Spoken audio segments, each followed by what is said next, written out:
은혜 받으실 하나님 말씀은 신약성경 로마서 5장 3절부터 8절까지의 말씀을 우리 하나님 말씀을 함께 믿음으로 우리 받들어 읽겠습니다. 우리 한 절씩 교도합니다. 제가 먼저 읽습니다. 소망이 우리를 3절 다만 이뿐 아니라 우리가 환난 중에도 즐거워하나니 이는 환난은 인내를 소망이 우리를 부끄럽게 하지 아니함은 우리에게 주신 성령으로 말미암아 하나님의 사랑이 우리 마음에 부은 바 됨이니 우리가 아직 연약할 때 약대로 그리스도께서 경건하지 않은 자를 위하여 죽으셨도다. 의인을 위하여 죽는 자가 쉽지 않고 선인을 위하여 용감히 죽는 자가 혹 있거니와 다같이 우리가 아직 죄인이 되었을 때에 그리스도께서 우리를 위하여 죽으심으로 하나님께서 우리에 대한 자기의 사랑을 확증하셨느니라. 아멘. 부끄럽지 않은 소망, 부끄럽지 않은 소망, 이런 제목으로 함께 은혜를 나누도록 하겠습니다. 여기 오늘 말씀에 5절 말씀을 보시면 이런 말씀이 있어요. 소망이 우리를 부끄럽게 하지 아니함은, 소망이 우리를 부끄럽게 하지 않게 한다는 것이죠. 2019년도를 우리가 이제 몇 시간 앞두고 있는데 2019년도를 우리가 소망으로 기대하는 마음으로 오늘 말씀의 주제를 가지고 함께 은혜를 나눴으면 좋겠습니다. 우리가 교회의 중요한 주제 중에 하나가 믿음, 소망, 사랑, 이 세 가지 핵심 주제가 있습니다. 그런데 세상에서 말하는 믿음, 소망, 사랑, 저들도 이 말들을 쓰죠. 그런데 우리 교회가 쓰는 이 믿음, 소망, 사랑은 세상에서 말하는 것과는 전혀 다릅니다. 전혀 다르죠. 몇 달 전에도 제가 믿음과 사랑이라는 주제로 여러분들과 나눴던 적이 있습니다. 한번 우리 복습해 봅시다. 그럼 먼저 우리가 교회에서 말하는 믿음, 이 믿음이라는 단어 세상 사람들도 쓰는 단어죠. 근데 세상 사람들이 쓸 때 이 믿음이라는 말은 어떤 기대나 신념, 그런 의미로 쓰여지지만 성경에서 말하는 이 믿음이라고 하는 단어는 여러분 기억을 잘 되짚어 보세요. 이 믿음이라고 하는 이 피스티스라고 하는 이 단어는 성경에만 있는 아주 독특한 단어입니다. 그래서 사실 이 피스티스라는 이 믿음을 이 우리말로 다 담아낼 수가 없어요. 다 담아낼 수가 없습니다. 그런데 이 독특한 관용어 이 믿음이라고 하는 단어는 항상 성경에 나올 때마다 전치사를 대동합니다. 그래서 항상 목적어를 받아요. 목적어와 함께 등장합니다. 이 말은 무슨 말이냐면 이 피스티스라고 하는 이 믿음이라는 것은 뭐 병을 고쳤다, 기적을 이루었다, 이런 믿음의 내용보다 더 중요한 것은 뭐냐? 그 믿음의 목적어, 그 믿음의 목적 되시는 예수 그리스도, 이것이 더 중요하다는 거예요.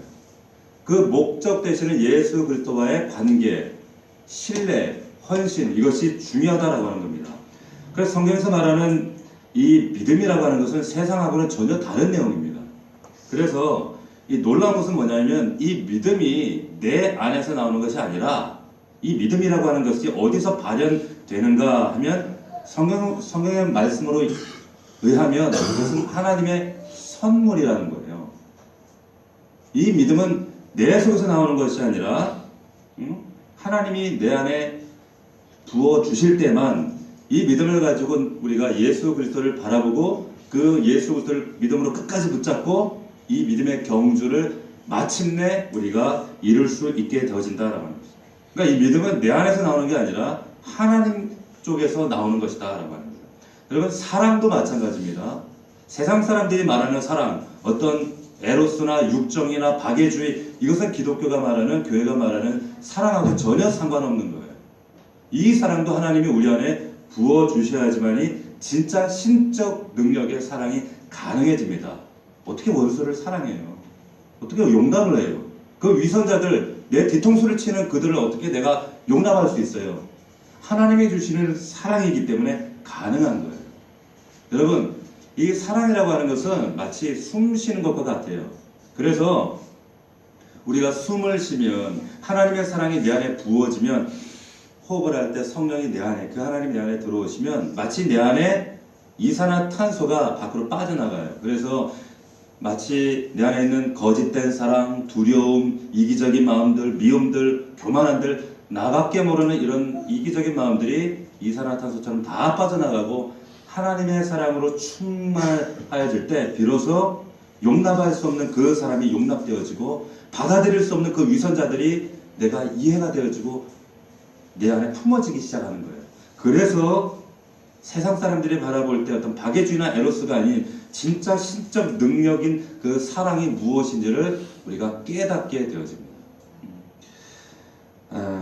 그리고 세 번째, 오늘 나눌 말씀은 소망에 대한 말씀인데 2019년도 우리가 다 함께 여러분들 각자 안에 다 소망이 있잖아요. 그죠? 소망이 있습니다. 지금으로부터 이제 37시간 30분 정도면 이제 새로운 이 소망의 해가 우리를 맞이하는데, 아이고 또 한 살 더 먹겠구나. 뭐 그런 마음도 사실 좀 들지만 소망이 있죠 우리 안에. 이 소망이 우리를 참 기쁘게 합니다. 그런데 여기서 여러분들에게 드리고 싶은 질문이 있어요. 여러분 소망과 소원이 어떻게 다르죠? 소망은 뭐고 소원은 뭐예요? 자, 잘 들어보세요. 제가 옛날 제 총각 시절 얘기를 하나 할게요. 그때 제가 30살이 아니고 27, 8살쯤 된 총각 전도사 시절에 제게 소원이 하나 있었어요. 그 소원이 뭐였냐면 예쁜 사모 만나는 거예요. 예쁜 여자 만나는 거. 응답 된 것 같아요? 안 된 것 같아요? 됐어요? 뭐 각자 해석하시면 될 것 같고 제가 예쁜 사모를 만나는 게 제 소원이었어요. 근데 그때 당시에 제 상황을 보면 참 가당치가 않아요. 전도사 27살짜리 저희 그때 어머니가 대학생 때 돌아가시고 찌질한 전도사, 아버지 어머니 일찍 돌아가시고 가난한 전도사, 방 한 칸도 없고 돈 벌어놓은 것도 없고 정말 찌질하게 가난한데 어떻게 뭐 연애를 해요. 제가 감히 누굴 만나겠어요. 언감생심 결혼은 꿈도 못 꾸는 얘기였어요. 어떻게 결혼을 해? 누가 시집 먹었어요? 그런데 어느 날 제게 놀라운 일이 생겼습니다. 그게 뭐냐? 제 은사 목사님, 저희 담임 목사님이 갑자기 여자 한 사람을 만나보라는 거예요. 저한테 소개팅 주선이 들어온 거예요. 이야, 나한테 소개팅이 다 들어오네. 이래가지고, 이야, 얼마나 참 기대가 되는지. 근데 담임 목사님이, 이 목사님이 저를 되게 사랑하셨거든요. 그래서 저를 뭐, 박전도사 이렇게 부르지도 않고 장균아 이렇게 부르셨어요. 그 목사님이 이 자매를 소개하는데 굉장한 집안이다. 아주 유복한 집안이다. 아버지가 뭐 정치를 하시는 그 국정원을 은퇴하시고 정치도 하셨던 그런 분이라는 거예요. 자매가 명문대를 나왔어요. 직장도 끝내줘. 얘기 들으니까 귀가 솔깃하잖아요. 솔깃한 거예요. 근데 딱 들을 때 아무리 들어도 저하고는 안 맞아요. 저는 그냥 좀 예쁘면 되는데 나하고는 전혀 안 맞는 거예요. 이런 사람을 제가 이런 사람이 왜 나를 만나지? 그런데 놀라운 것은 우리 목사님이 담임 목사님이 자매한테 다 제 얘기를 했다는 거예요. 더 놀라운 사실은 뭐냐? 이 자매가 나를 만나보겠다고 했다는 거예요. 사람 정신이 있을까? 참 궁금하니까 누구냐고 여쭤봐도 얘기를 안 하시더라고요. 근데 자매가 키가 170cm. 키가 크대. 더군다나 이 자매가 믿음이 너무 좋다는 거예요. 마음이 확 관심이 가잖아요. 그 마음에 막 소원이 막 올라오는 거예요. 기왕이면 예뻤으면 좋겠다. 기왕이면 예뻤으면 좋겠다. 이런 마음이 막 생기는데 말씀을 안 해주시니까 참 막 답답하죠. 근데 결정적으로 목사님이 뭐라고 하냐면 이 자매가 진짜 착하다. 근데 되게 착하다 그럴 때는 뭔가 외적으로는 좀 곤란하다 이러면 뭔가 그게 좀 찜찜하긴 한데 그렇지만 그럼에도 불구하고 제가 이제 토요일 날 오후에 만나기로 했는데 우리 그때 금요 철야가 있었어요. 그때는 진짜 꽃밥 기도했어요. 새벽 4시 반까지 기도하고 새벽 예배하고 이렇게 오면 차례가 있어요. 근데 그날은 좀 일찍 새벽 3시까지 기도하고 와서 이제 자려고 씻고 누웠는데 잠이 안 오는 거예요. 아, 뭘 말하지? 뭘 어필하지? 막 그러고 이제 마음에 두근거림으로 이제 뜬 눈으로 이제 밤을 샜죠. 제가 만났을까요? 안 만났을까요? 예? 안 만났으면 제가 얘기했겠어요. 만났지. 만났는데 그 자매 이름이 뭐냐면 희정이라는 자매. 이거 얘기해도 되나? 이거 나중에 카메라에서 삐 처리해주세요. 네. 그 자매였는데 이 자매하고 이제 소개팅을 하는데 그 소개팅 자리가 카페도 아니고 무슨 다방도 아니고 무슨 커피숍도 아니고 내가 지금 생각하면 왜 그랬는지 모르겠어. 교회 중고등부실에서 만났어. 근데 왜 중고등부실에서 만났냐면 자꾸 착하다는 말이 걸리는 거야. 객관적으로 만나야지. 그게 분위기 잡힌 그 조명인데서 보면 이 객관성이나 분별력이 좀 흔들릴 수 있기 때문에 좀 밝은 데서 만나야지 내가 제대로 분별할 수 있다. 그 왜 그랬는지 지금도 정확하게 기억이 안 나지만 중고등부실에서 이 자매를 낮에 만났어요. 만났는데 야 믿음이 너무 좋은 거예요. 믿음이 너무 훌륭해요. 믿음이 에스더 같아. 그래서 헤어졌어요. 도무지 제가 감당이 안 되겠더라고요. 믿음이 너무 좋아서 제가 바라던 소원과는 좀 거리가 있더라고요.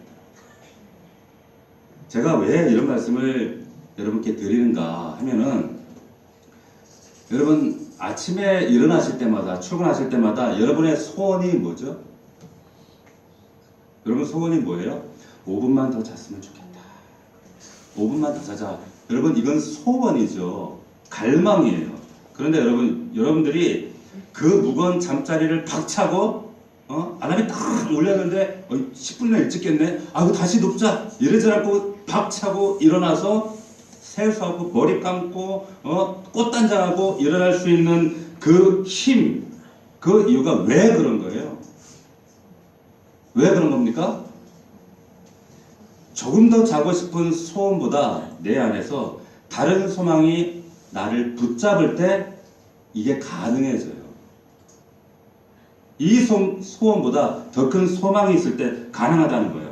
5분 더 자고 싶은 소원은 그냥 소원이에요. 그냥 갈망이에요. 욕망이에요. 그런데 소망에 사로잡히면 소원을 이겨요. 내 육신을 이겨요. 눈이 그냥 바로 떠져요. 잠 안 자도 돼.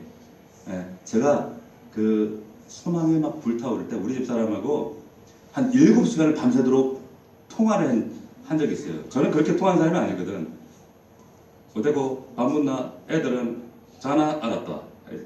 통화는 간단주의인데 우리 아내하고는 그렇게 통화가 되더라고요. 소망이 있으니까.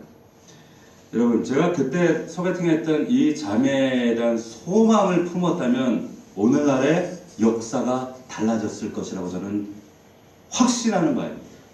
달라졌겠죠. 여러분 제가 왜 이 말씀을 드리는가? 소망과 소원은 다르다는 것을 여러분 말씀드리려고 하는 거예요. 소망이나 소원이나 영어에 보면 다 호프예요. 호프입니다. 별로 구분이 되지 않아요. 그런데 사실 이 소망이라고 하는 이 단어, 이 성경에는 이 소망이라는 단어를 엘피스라고 이렇게 기록을 하고 있는데 이 엘피스라고 하는 이 소망이라는 단어는 우리가 기대하는, 우리가 갈망하는 이런 의미로 다 담을 수 없는 참 복잡 미묘한 단어가 바로 이 엘피스라고 하는 단어입니다. 우리가 말하는 이 소원은 사실 디자이어예요. 갈망이죠. 욕망이죠. 이 엘피스라고 하는 단어, 천국, 하나님 나라를 바라보는 이 소망이 있기 때문에 우리가 소원을 극복하고 이 땅에 아무리 깜깜하고 어려워도 극복할 수 있는 우리의 삶의 능력을 발견하게 되어집니다. 자, 몇 가지 제가 설명을 좀 해드릴게요.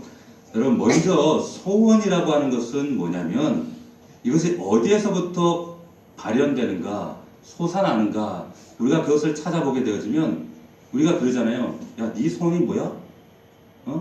야, 이랬으면 좋겠어. 나 이렇게 됐으면 좋겠어. 이게 반드시 내 삶에 이루어졌으면 좋겠어. 라고 하는 것들. 네 소원이라고 말할 때 이 소원은 대개 내 안에 있는 것들이죠. 네 안에 있는 소원이 뭐야? 반면에 이 소망이라고 하는 것은 여러분 우리 안에서 우리가 원하는 것이 아니에요. 이 소망은 하나님이 행하시려고 하는 것, 그리고 하나님으로부터 오는 것, 이것이 소망입니다. 자, 여러분 이게 굉장히 중요한 차이점이 있어요. 또 한 가지 여러분, 소원은 뭐냐면 내가 이 세상과 내 주변 사람들에게 원하는 게 소원이에요. 반면에 소망은 하나님이 이 세상과 이 세상 사람들에게 원하시는 것이 소망이에요. 자, 좀 더 여러분들에게 구체적으로 말씀드리면 소원은 사실 우리가 다 알고 있는 것들인 경우가 대부분입니다. 그런 것이 소원일 가능성이 많아요. 내가 모르는 것을 소원하는 경우는 없어요. 그렇죠? 반면에 소망은 어떤가 하냐면 우리가 믿음으로 그 소망을 바라보지만 그런데 확실하지가 않아요. 명확하지가 않아요. 구체적으로 그 소망이 무엇이고 그것이 어떻게 우리에게 이루어지는가 정확히 알 수 없는 것들이에요. 그래서 소원이 이루어지면, 성취되어지면 우리 안에 여러분 만족감을 누려요. 근데 소망이 우리 안에 이루어지면 여러분 영혼의 기쁨을 누려요. 소원은 우리에게 이루어지면 여러분 행복하지요. 근데 소망이 우리 안에 이루어질 때 여러분 우리는 어떻게 되냐면 놀라게 돼요. 전율을 느낍니다. 아니 나한테 이런 일이 이루어지네. 내게 일어날 수 없는 이러한 일들이 일어나네. 이게 소망이에요. 그래서 여러분 한마디로 말하면 소원은 단일적이고 획일적이고 혹은 지속적이지 않은 우리가 이해할 수 있는 일들이기도 하지만 소망은 영속적이고 지속적이고 그리고 영원하고 내가 기대할 수 없었던 일이고 노력이나 어떤 내가 애쓴다고 이루어지는 것이 아니라 하나님 편에서 주셔야지만이 때로는 납득할 수 없는 그 사건들, 이러한 것들이 우리에게 벌어지는 거죠. 이게 소망이다라고 합니다. 이 모든 것들을 종합할 때 소망이라고 하는 것은 뭐냐? 한마디로 말씀드리면 이런 거예요. 소망은 모든 소원이 사라지면 진짜 소망이 찾아옵니다. 여러분 잘 들으세요. 한번 따라해 봅시다. 모든 소원이 사라지면 진짜 소망이 온다. 시작. 모든 소원이 사라지면 진짜 소망이 온다. 성경에서 말하는 소망은 그겁니다. 내 안에 그냥 그렇고 그냥 그런 소원들, 근데 그것이 제거되고 나면 진짜 소망이 그것이 무엇인지를 하나님께서 보여주세요. 여러분 왜 지금 사람들이 진짜 소망을 찾기가 어려운가 하면 우리 안에 겨우 그렇고 그런 소원들이 너무 가득 쌓여 있어요. 그런 소원들이 너무 가득 쌓여 있기 때문에 진짜 소망을 우리가 발견하지 못하는 경우가 많아요. 진짜 소망이 뭔지 몰라요. 믿음 소망 사랑 수없이 되뇌이지만 성경에서 말하는 그 하나님 우리에게 주시고자 하는 그 소망이 도대체 뭔지를 모르고 여전히 육신의 것들, 기껏해야 우리 애들 좋은 대학 가고 우리 남편 돈 잘 벌어오고 성공하고 입신양명하고 이런 것들을 소망이라고 믿고 우리가 열심히 달려왔다고요. 그런데 여러분 분명히 아셔야 돼요. 소원과 소망은 다릅니다. 보이는 것들이 아니에요. 고린도서 5장 7절을 보게 되면 이런 말씀이 있습니다. 우리가 믿음으로 행하고 보는 것으로 행하지 않는다. 믿음으로 행하고 보는 것으로 행하지 않는다는 거예요. 보이지 않아요. 다른 사람들이 갖고 있고 우리가 눈으로 파악되어지고 붙잡을 수 있고 이런 것들, 이런 소원들 그냥 그렇고 그런 소원들, 그게 소망이 될 수 없다는 겁니다. 어느 날 우리는 소망이라고 알고 있었던 그런 것들이 그런 것들이 일장춘몽이 되어지고 이거 뜬구름이었구나. 이것이 내가 그렇게 소원으로 알고 있던 것이 내 인생의 참된 의미를 내 가슴 속에 채워줄 수 없구나. 담을 수 없구나. 실패했구나. 이거 아니었구나 라는 사실을 깨닫는 순간이 와요. 그때 그제서야 비로소 진짜 소망이 이거구나 라는 사실, 그 소망에 관심을 갖기 시작합니다. 이제 소원이 아니라 소망에 관심 갖기 시작해요. 자, 예를 한번 들려드리겠습니다. 성경에 보면 룻기서가 나옵니다. 이 룻기서에 보면 룻의 시어머니였던 나오미 그리고 시아버지였던 엘리멜렉이 등장을 하죠. 그런데 이 두 사람의 가정에 소원이 있었어요. 이들은 소원을 따라서 모압 땅으로 이주했던 사람들이었습니다. 왜? 야, 우리도 한번 잘 살아보자. 왜 이렇게 찌질하게 가난하게 살아야 되느냐? 이 율법적인 유다라고 하는 나라, 이런 억압 가운데 이 부자하게 살 것이 아니라 이제는 좀 자유하게 떠나서 소원을 따라 우리 한번 소원을 성취해보자. 이래서 떠났습니다. 모압 땅으로 떠났죠? 떠나서 남편 잃고 자식 잃고 돈 잃고 탕진하고 그 인생이 나오미의 고백처럼 쓴 인생이 되었어요. 모든 것 잃어버리고 아무런 기도 소원 다 상실해버리고 다시 이제 고향 땅으로 돌아온단 말이에요. 예루살렘으로. 자, 더 이상 그 어떤 소원도 기대할 수 없는 형편으로 밑바닥 구덩이에 떨어졌을 때 그때 비로소 놀라운 사실은 하나님께서 하나님의 소망이 이 나오미의 가정 가운데 찾아오신 것을 우리가 알게 돼요. 무슨 말이냐? 여러분, 이 나오미의 가정을 마침내 일으키신 것이 그 소원이 아니라 그런 소원이 아니라 결국 하나님의 소망이 그 가정을 일으키셨다는 거예요. 믿을 수 있기를 축원합니다. 자, 보세요. 그래서 여러분, 우리의 모든 여러분 안에 있는 이 소원들 있잖아요. 그죠? 내년에도 지금 그거 기대하고 있는 그 소원들. 그런데 그 소원들 지금 내가 붙잡고 있는 그걸 믿음이라고 기도하고 간구하고 있는 그것들. 그것은 여러분 진짜 여러분들의 실체가 아니에요. 믿음의 실체가 아니란 말이에요. 그것을 하나님이 하나씩 지어내시고 벗겨내시고 그런 다음에 진짜 소망이 보일 때 그때 하나님의 음성이 들리기 시작합니다. 진짜 소망이 무엇인지 알게 된다는 거예요. 왜? 우리가 신앙인임에도 불구하고 성경에서 말하는 오늘 여기 5절 말씀 보면 이 소망은 우리를 부끄럽게 하지 않는다고 그랬거든요. 이 부끄럽게 하지 않는 소망이 왜 우리에게 소망이 되지 못하고 그저 그렇고 그런 그 소원이 마치 소망되는 것처럼 착각하고 그것 때문에 전전긍긍하고 따라가고 쫓아가고 그걸 붙들고 살아가고 있는가?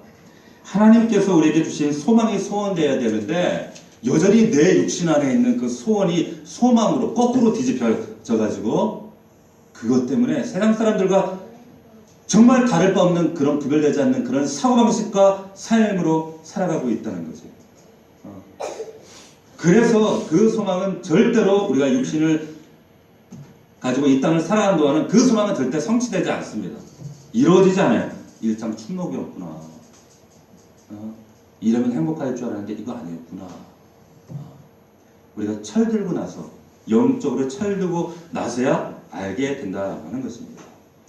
그런 면에서 우리 그리스도인들이 기억해야 될 것이 뭐냐 하면 소원과 소망은 다른 것이구나 라는 사실을 반드시 여러분들이 깨달으셔야 돼요.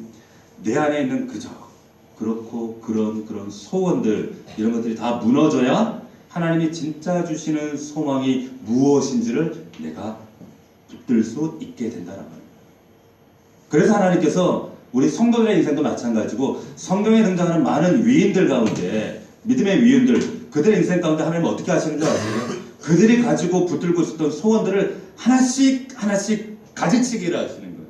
제거하시는 거예요. 그리고 나서 내 인생에 진짜 남은 소원 아무것도 없구나. 그거 아무것도 아니었구나. 아이고 이제 아무것도 아니구나. 그럴 때 하나님이 아니야. 진짜 소망이 남아있다. 내가 너에게 주는 진짜 소망이 있다라고 말씀하시는 거예요. 그것이 성경이 말하는 소망입니다. 이 소망이 여러분들 안에 경험되시기를 주의 이름으로 축원합니다. 자, 그렇다면 여러분 진짜 성경에서 말하는 소망이라는 게 뭐냐?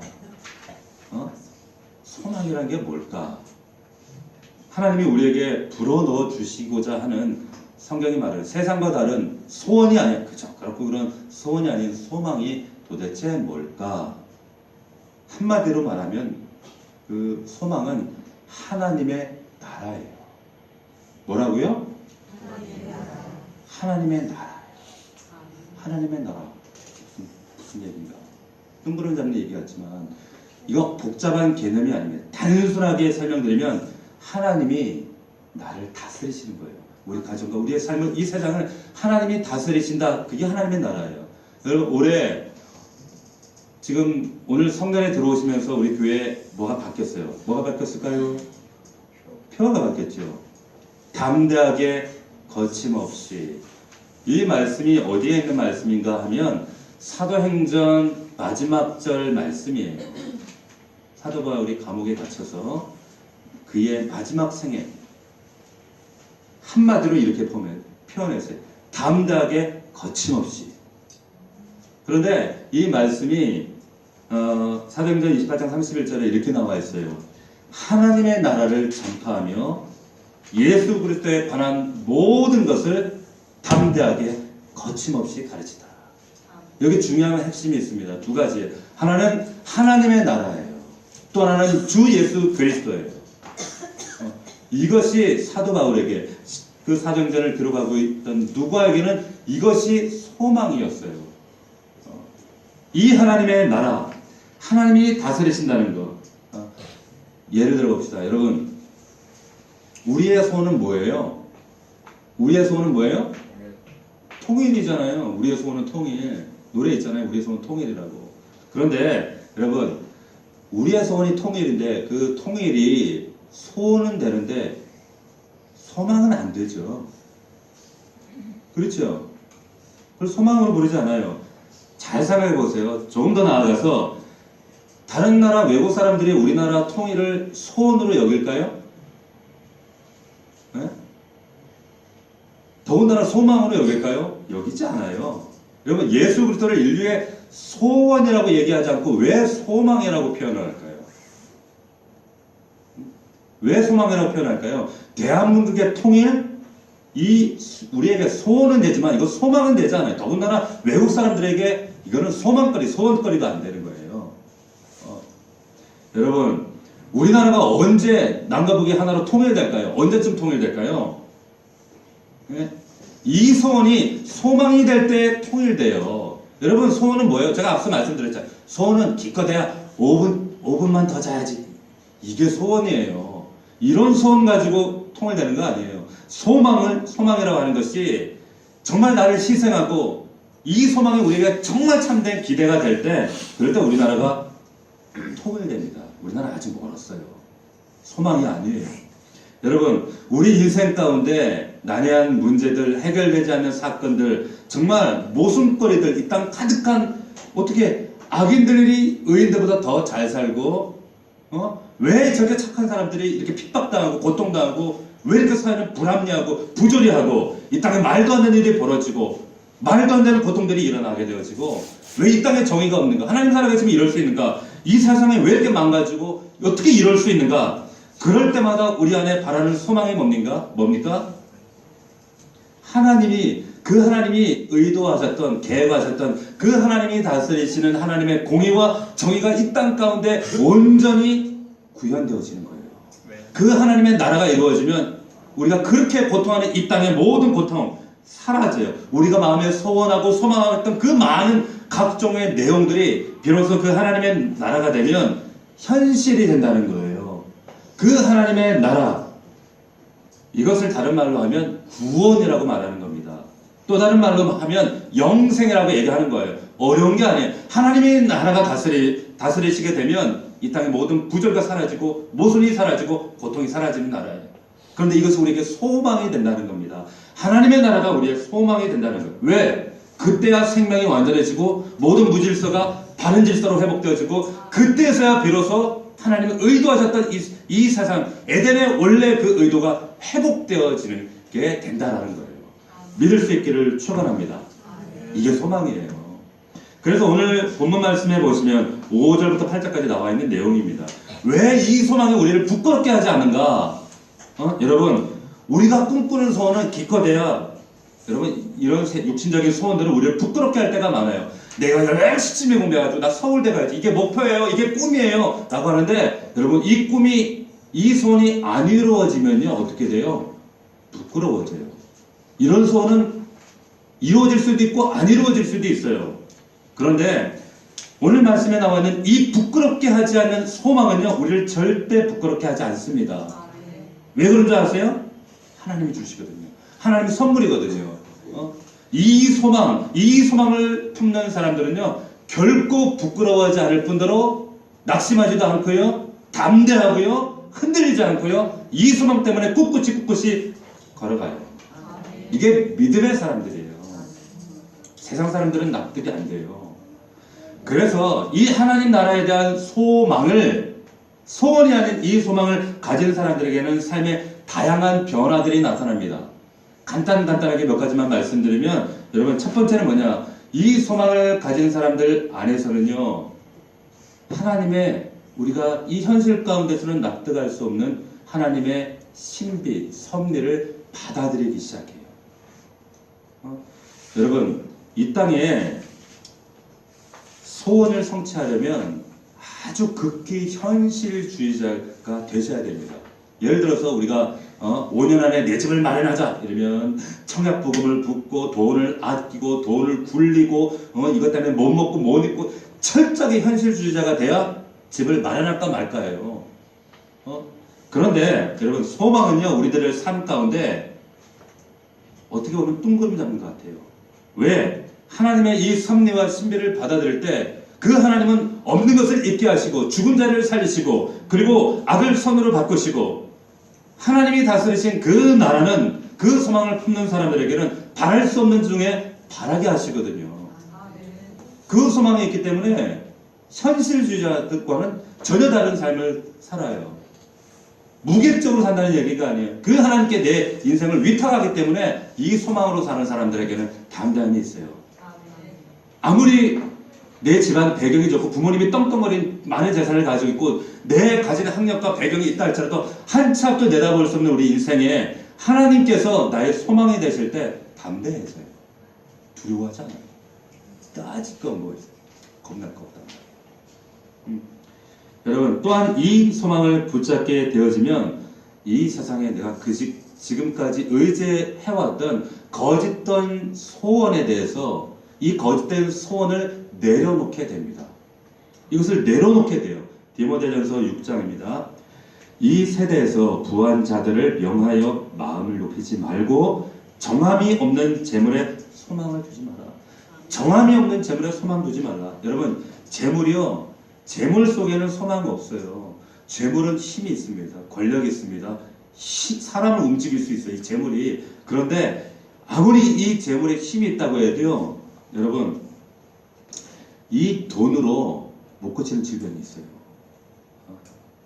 제가 우리나라에서요, 꽤 과거에 우리나라 10대 재벌 회장도 만난 적이 있어요. 그 회사가 확 넘어졌을 때. 근데 그 돈 사라지니까 사람들이 다 배신하더라고요. 장로님이셨거든요. 엉엉 울어요. 이 위기만 벗어나게 되려고. 그 돈이요, 육신의 질병 하나 못 고치더라고요. 그 돈 때문에 결국 자식들이 치고받고 싸우고 물어뜯고. 여러분, 자식들에게 돈 물려줄 생각하지 마세요. 믿음 물려줄 생각하셔야지. 그 돈이요, 절대 우리의 소망 될 수 없습니다.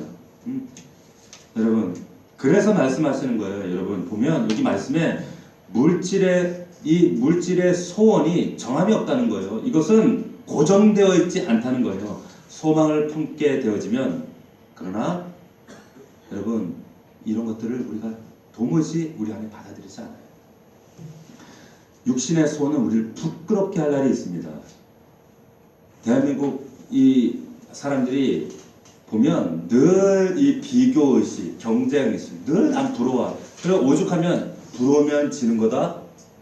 평생 남 부러워요. 남 입는 무슨 유명 메이커 부러워하고, 시집 잘 가고 장가 잘 간 사람들 부러워하고, 능력 있는 사람 부러워하고, 차 부러워하고, 돈 부러워하고, 저 집 여행 다니는 사람 부러워하고. 그러다가 이제 나이 들면 뭐 부러워하는 줄 아세요?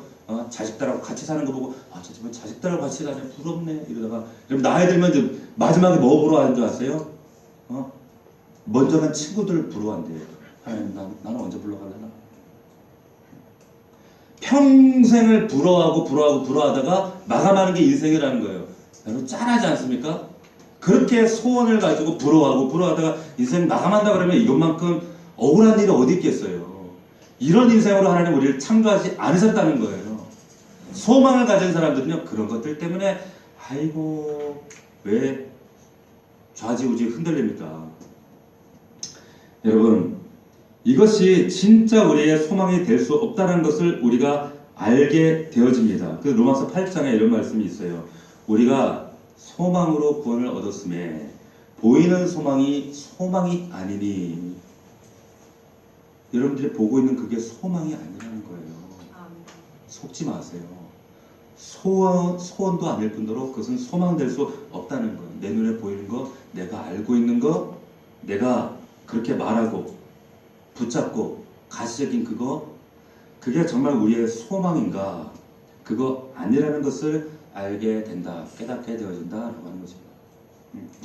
또 이 소망은 여기 본문에, 오늘 우리 본문에 있는 것처럼 우리에게 환난 가운데 인내를, 그리고 인내 속에서 연단을, 우리를 정금같이 만들어요. 또 데살로니가전서 1장 3절에 보니까요, 교회를 향해서 이렇게 말씀하십니다. 너희는 믿음의 역사를 가지고 있었고 사랑의 수고가 있었고 그리고 소망의 인내를 가지고 있었다. 소망이 있을 때 우리가 견딜 수 있어요. 소망이 있을 때 우리가 이겨낼 수 있다는 거예요. 소망이 있는 사람은요, 또 요한일서 3장 3절 말씀에 보면 자신을 거룩하게 정결하게 지켜냅니다. 제가 읽어드릴게요. 주를 향하여 이 소망을 가진 자마다 그의 깨끗하심과 같이 자기를 깨끗하게 하느니라.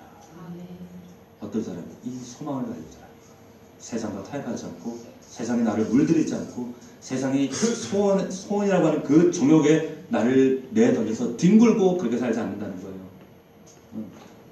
이 소망을 진짜 붙든 사람들은 세상 사람들이 와서 야, 세상 인생 야 별거 없다, 인생 소망 없다, 그렇게 이야기할 때 아니야, 진짜 소망이 있어, 내가 그거 설명해 줄게, 얘기해 줄 수 있어요. 베드로전서 3장 15절입니다. 잘 들어보세요. 너희 마음에 그리스도를 주로 삼아 거룩하게 하고 너희 속에 있는 소망에 관한 이유를 묻는 자들에게 대답할 것을 준비하되 항상 준비하라. 소망에 관한 이유, 소망에 관한 이유, 그 소망에 대한 이유. 한 가지 더 말씀드리면 이 소망은요, 닷과 같대요. 배가 내리는 닷과 같아요. 닷을 내리면 떠내려가지 않고 그 자리에 고착되어져서 견고하거든요. 그 말씀이 히브리서 6장입니다. 우리가 이 소망을 가지고 있는 것은 영혼의 닷 같아서 튼튼하고 견고하여 휘장 안으로, 성소 안으로 들어가나니 그리로 앞서가신 예수께로 향한다는 거예요. 이게 소망이라는 거예요. 다시 말하면 이 소망이 예수 그리스도께 우리가 꽉 붙들려 있게 한다는 거예요. 흔들리지 않게 한다는 거예요. 근데 이런 얘기하면 아유 목사님, 하나님 나라의 소망 좋죠. 근데 우리 현실과 너무 괴리가 있어요. 너무 멀어요. 우리 현실에 함몰되고 그러다 보면 이게 둥그름 얘기 같아요. 이게 우리의 삶과 무슨 상관이 있습니까? 이렇게 질문하실 수 있을지 몰라요. 그런데 예수님께서 하나님 나라에 관한 말씀을 제자들에게 풀어내실 때가 있었습니다. 요한복음 14장에 보면. 근데 이 요한복음 14장에 이 하나님 나라에 대한 소망을 예수님께서 말씀하실 때 이 말씀을 언제 하셨는가 하면 부활하신 다음이 아니라 그 참혹한 십자가를 지시기 전이었어요. 십자가에 죽이시기 전에 제자들에게 지금 하나님 나라에 대해 말씀하실 때, 야, 내가 너희를 위해서 지금 처소를 예배하러 갈 거거든. 너희를 위한 집이야. 내가 거기 가서 처소를 준비하고 다시 와서 너희를 데리고 갈 거야. 그날 파루시아 재림할 때 다시 너희를 데리고 올 거야. 근데 도마가 손을 들고 질문하는 거. 아, 주님, 아니 주께서 어디로 가시는지 우리가 어떻게 합니까? 그 길이 어딘지 우리가 어떻게 알겠습니까? 너무 둥그런 것 같습니다. 이게 무슨 말입니까? 그럴 때 예수님께서 뭐라고 말씀하시는가 하면 내가 곧 길이요 진리요 생명이니 나로 말미암지 않고는 너희가 올 수 없다. 자, 요한복음 14장에서 제자들에게 이 말씀을 십자가를 지시기 전에, 부활담이 아니라 십자가에 지시기 전에 이 말씀을 하시는 그 의도를 여러분들이 정확하게 아셔야 돼요. 지금 예수님이 십자가를 앞에 놓고 제자들에게 하나님 나라의 소망을 말씀하시거든요. 예수님이 십자가를 지시고 지금 예수님도 피하고 싶었던 그 십자가를 지실 수 있는, 죽으실 수 있는 이유는 뭐냐면 그 예수 그리스도의, 예수님의 그 죽으심과 희생이 장차 당신의 제자들을 그 하나님의 나라, 그 영원한 나라, 그 하나님의 완전한 다스림 가운데 이끌어갈 수 있는 유일한 근거가 되기 때문입니다. 자, 여러분, 성도가 하나님 나라에 대한 소망을 품는다는 것은 뭐냐면, 그냥 세상 사람들 말하는 것처럼 얼마나 고단하고 피곤한 세상, 그냥 이 세상 빨리 마감하자, 빨리 죽자, 빨리 떠나고 싶다, 이 세상 어차피 다 싸워질 거니까 무의미해, 이런 것이 아니라 우리 역시 예수 그리스도께서 걸어가신 그 길을, 그분이 걸어가셨던 것처럼 우리도 그 길을 따라서 걸어가는데, 하나님 나라의 이 소망을 가지고 살아간다는 것은 뭐냐? 우리 역시 그 소망의 나라가 우리 앞에 있기 때문에, 그 완전한 하나님의 다스림이 있기 때문에, 그 하나님의 소망이 진짜 소망인 것을 알기 때문에 우리도 능히 이 십자가를 질 수 있다는 의미예요. 그러므로 너희가 이 길을 갈 수 있으려면 이 소망을 붙잡아야 된다. 이 소망이 없으면 그야말로 세상 사람들과 구별되지 않습니다. 여러분, 이 소망이 있는 사람이야말로 누군가를 위해서 십자가를 질 수 있고, 교회를 위해서 십자가를 질 수 있고, 세상을 위해서 십자가를 질 수 있게 되어집니다. 이 소망이 있는 자들. 고린도후서 4장 12절 바울이 이렇게 얘기합니다. 그런즉 사망은 우리 안에서 역사하고 그러나 생명은 너희 안에서 역사하는지라. 사도 바울이 고난을 당하면서도 소망을 잃어버리지 않았어요.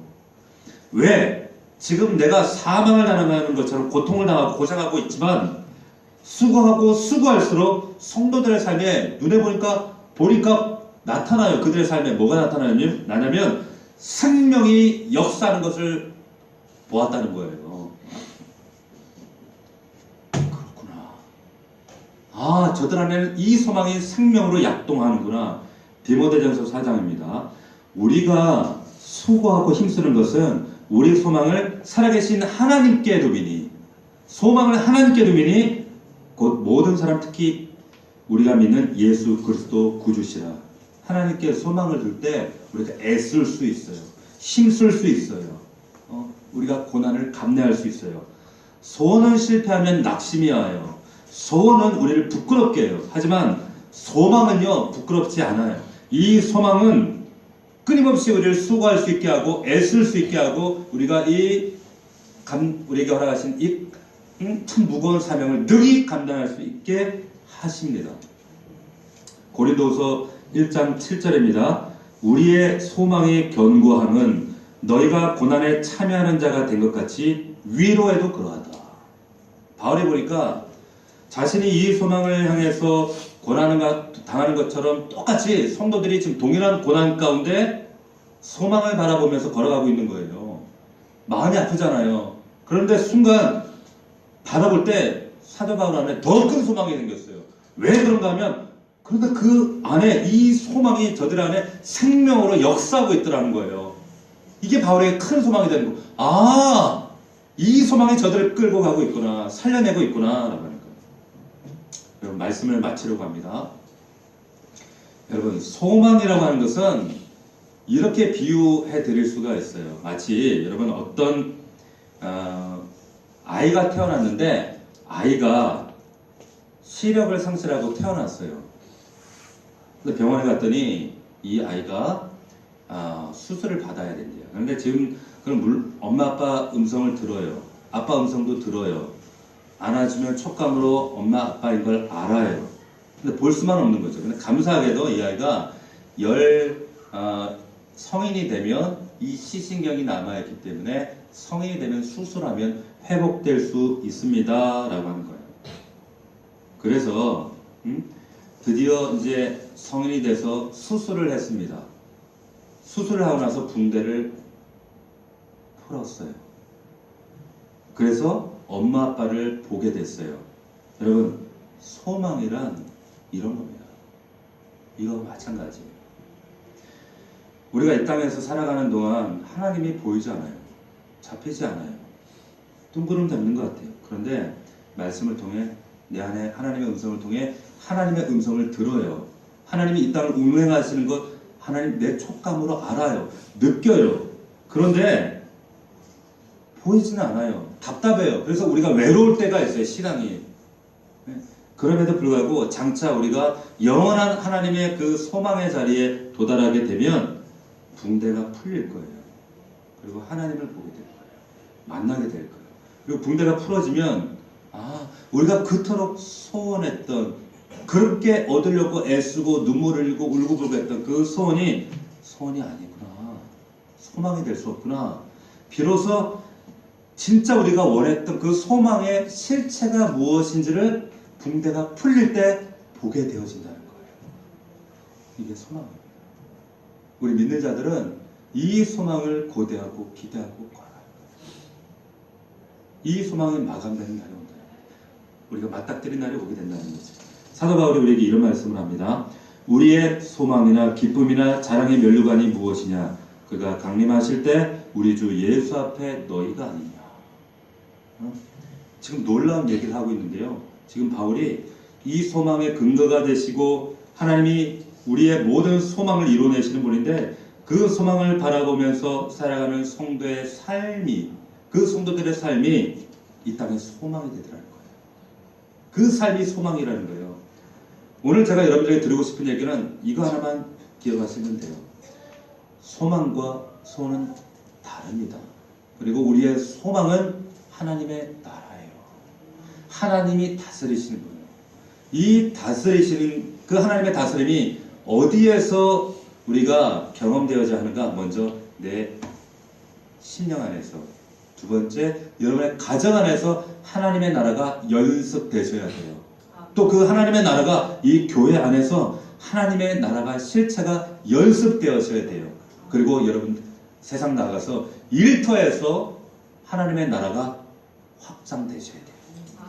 이것이 우리의 소망이 되는 겁니다.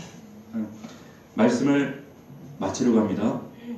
여러분들이 지금까지 꿈꿔왔던 소망은 소원 성취하는 거 아니에요. 소원 이루는 것이 소망 아닙니다.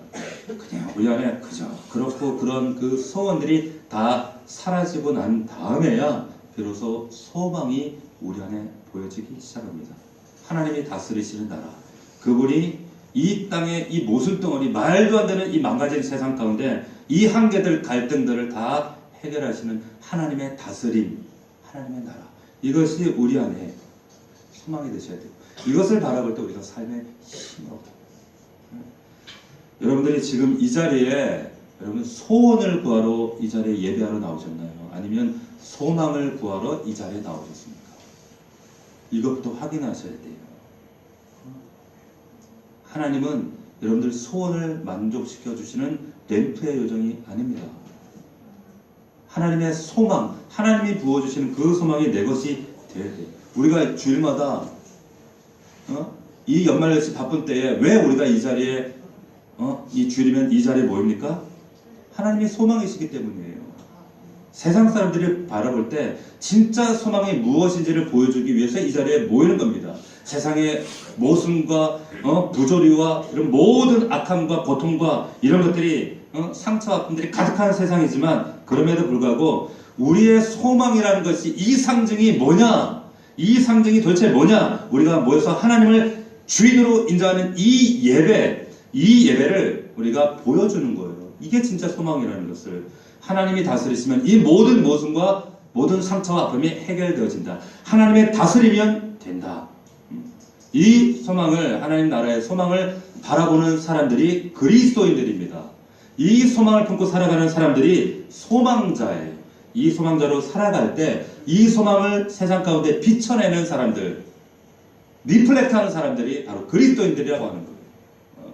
이런 소망을 품고 살아갈 수 있는 저와 여러분들이 될 수 있기를 주의 이름으로 축원합니다. 기도합시다. 이 시간 우리 함께 하나님께 기도했으면 좋겠습니다. 하나님, 내 안에 소원이라고 여전히 붙들고 있는 그저 그렇고 그런 소원들, 하나님, 이것들이 하나님 앞에서 다 사라져야 합니다. 하나님, 그것 때문에 예수님께서 내 소원 하나 만족시켜 주시려고 십자가 죽으신 것이 아닙니다. 하나님, 이 소원이 사라질 때, 육신의 소원이 사라질 때 정말 내 안에 하나님이 주실 수 있는 소망이 내 안에 약동할 수 있습니다. 아버지, 여전히 내 육신의 소원을 붙들고 전전긍긍했던 나의 모습을 주님 용서하시고 하나님 나라의 소망을 꿈꾸게 하옵소서. 2019년도가 이제 30여 시간 남았습니다. 2019년도에는 내 육신의 소원이 아니라 그저 그렇고 그런 소원이 아니라 하나님 나라의 소망을 내 안에 부어주십시오. 나를 통하여 하나님의 나라가 발현되게 하시고 성취되게 하시고 우리의 가정과 내 심령과 나의 일터에 이루어지게 하시고 나를 통하여 하나님이 누구신지를 이 소망의 하나님을 증거할 수 있도록 도와주십시오. 하는 마음으로 우리 다 함께